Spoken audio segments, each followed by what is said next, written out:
see, this has got 6 steel filaments in it that are conductive. Poly rope has 22. That's our sheep and guardian dog gates. All that is I have graduated from poly tape to poly rope. I use poly rope now.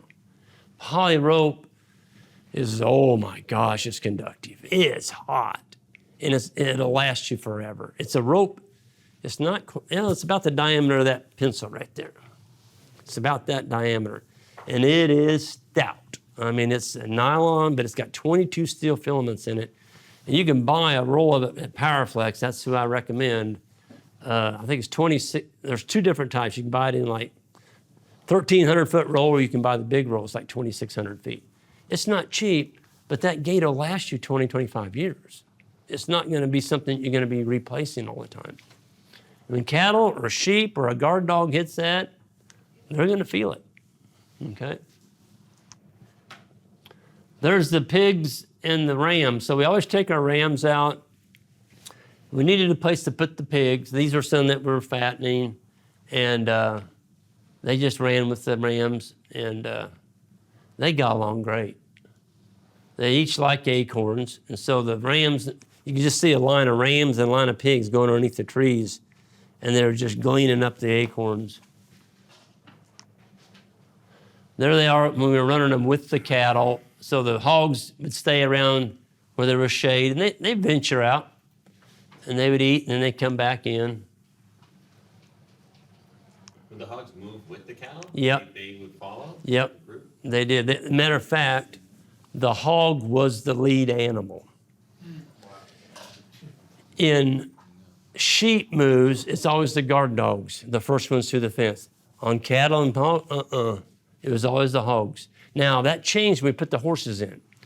We had 3 riding horses. I'm like, heck, I'm going to throw them horses in there too. We already had sheep, goats, chickens, cattle, and pigs. So I'm like, I'm going to throw a horse in there. So we threw our riding horses in there. This is when I got back from holistic management class. And a guy was talking about you shouldn't have any bare soil on your farm. And he came down our driveway, and there it is. I had these 3 stinking horses out there that weren't moved. It wasn't their fault. I call them stinking horses. It shouldn't. I'm prejudiced against horses. I don't like them. But I grew up on a horse farm. My dad had lots of them. Anyway, those horses had turned that field to bare dirt. It's just because we weren't moving them. It's our fault. So I took them and threw them in with the cows. The horse is the boss animal. You know why? Bigger. What else? They got teeth. They can bite. They can bite. And they'd bite them cows. Bulls didn't mess with a horse. The horse would run up and bite him on the neck. They might even turn around and give him a good kick in the ass, too. I mean, they could kick. So a horse is a predator, man. I mean, they can really go after the other. So we had the pigs and the cows together, and I'm like, I'm going to turn them horses in there. We turned them 3 horses in there, and then those horses saw those pigs. And, I mean, they blew their nose out, and they took off chasing them. And it was about 95 degrees that day. And they ran them Tamworth pigs around that field. I mean, just lickety-split. Running them and ee-heeing and farting and bucking and biting at them. And I'm like, they're going to kill them darn pigs. And these are tough pigs. They'd already been out there for a good while. If you did this to any other pig, they would have died. Them horses chased them pigs for about 30 minutes. And finally, the horses were having a great time. And they finally got them pigs. And pigs finally said, you know what? You can just kill us. We don't care. And they all laid down in a pile facing out. And they had a big circle of pigs. They're all facing their predators. And the horses would take off running at them to try and get them to move. And pigs would not move. Like, no, we're done. We're not going to run anymore. And they'd run around in a circle, and they'd ee in them, and they'd fart and buck and kick, and they'd just lay there. They wouldn't move. I went back and got in my truck and went home. And the next day I went out there, same deal. Pig grazing, horse grazing. Nothing was looking at the other one. They worked it out. So don't try that with wimpy pigs, though. Horses will kill them. They'll just run them to death. But those Tamworth were tough. Tough pigs. Yes. So how do we keep the pigs from rooting in a pasture situation like this? The only times the pigs would root would be early spring when it was raining a lot, like March, April. And in that time period, you don't want to have the pigs out there with the cows because they will turn over sod. In the summertime, we were moving them a lot. They had all the clover they wanted. They were on big areas. We didn't see them rooting at all, and we didn't have to ring them. Now, I have a friend up in North Missouri, Dennis McDonald. He's got the Mangalistas. You've heard of the Mangalista pigs? They've got they're a specialty grazing type pig, and they got fur on them. They got fur. It's more of a fur, not a hair. Funny looking pigs, but he just puts one ring. It's one of those big round rings in the nose, and that's it. They don't root, but he does ring them, and that's how he gets spot. You could do the same thing with yours? What's that? You could do the same. We did, but we never rang the pigs. It was just another thing that I didn't want to really do. And if I'd have seen them tearing up my pastures, I would have got them up and ringed them.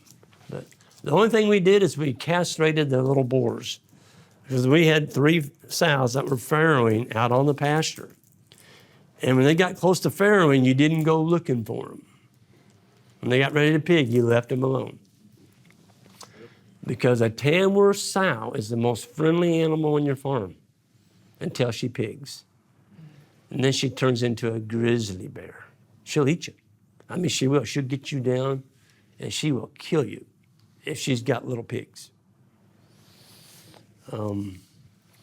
We had a guy on our farm. He was a big guy, kind of heavy set. And I left him. I said he was going to go gather the eggs in the old barn up there where we're running those pigs. And we just had a Tamworth sow that had pigged, and she hadn't come in with them. She always brings them in when the little guys get big enough to book around. Well, she hadn't been in, and it was a hot day. He went in there to gather those eggs, so I went to move the mob. When I came back, their bone was in my pickup truck with the windows rolled up. Like, what? And his eyes were about this big around. I'm like, Bowen, what are you doing in the pickup truck? He wouldn't even get out. He's just pointing at the barn. So I went and stuck my nose in that barn, and there was that sow laying in there where them chickens had their nests, where they laid the eggs. And she had about 10 little piglets sucking on her. And old Bowen, he just walked in there. He said that sow jumped up, and he said he barely made it back to the truck before she was right there just doing that oohing noise, just as he got the door shut. And that was it, boy. I mean, Bowen wouldn't go collect eggs after that until he stuck his nose and make sure there wasn't a hog in there. But they will. They'll get you.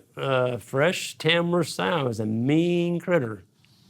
So we never worried about coyotes eating our baby pigs. I mean, I worried about the coyotes because if they came up on a Tamworth, that coyote was in trouble. Yeah. That's Old Spot. That's another breed of heritage breed pigs. So that's the feeder. We hand fed our pigs when we had them, and we still got some of these feeders. I like these. They're just a V 2x12 CCA, and then I lined it with, we've got these linoleum squares. I've got like 20, 30 boxes of them. I got at a yard sale, and we just glued those in because I don't like pigs eating on CCA wood. I wouldn't want to eat my food in a salt-treated board, so I just put that on there. And the pigs never bothered that. They never chewed on it. And these little bars going across, when you're feeding on pasture like that, if you don't have those bars on there, there'll be a dominant pig, and he'll get his head started right here, and he'll clean that whole side with pigs, and he just knocks them all off.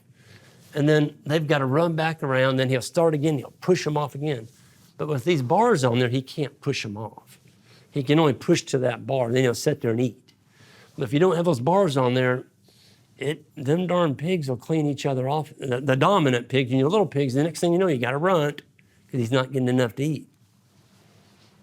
And you can move these by hand. We just set them up on the four-wheeler. You could put runners on them and drag them with your four-wheeler or by hand or whatever. We went through some pretty brushy stuff. So this is an old bulldozer pile. We like running them in bulldozer piles because those hogs, they get in that bulldozer pile. They like it in there. And we'd actually take corn, just kernels of corn, and throw off in there. And it's fun to watch them. They'll dig to China to get one turtle. They will. If they can smell it, they'll go after it, and they'll get that booger. Yep. That's the cover crops that we did, the pigs in the timber. So after the cattle went through there, we put in the cover crop like that. And that was just hand sown with a broadcast seeder. So the pigs would go through and just kind of muck it up a little bit. They'd turn the leaf litter over, and then behind the leaf litter, we would do that. I'm Joel Salatin, editor of Stockman Grass Farmer. Thank you for watching this Stockman Grass Farmer video, where grass farming is celebrated for its possibilities and opportunities. You'll find more at the links here to find additional material in our library. You can see a lot of different videos and enjoy learning more about grass farming. We look forward to visiting with you more and more here as you make Stockman Grass Farmer part of your video portfolio.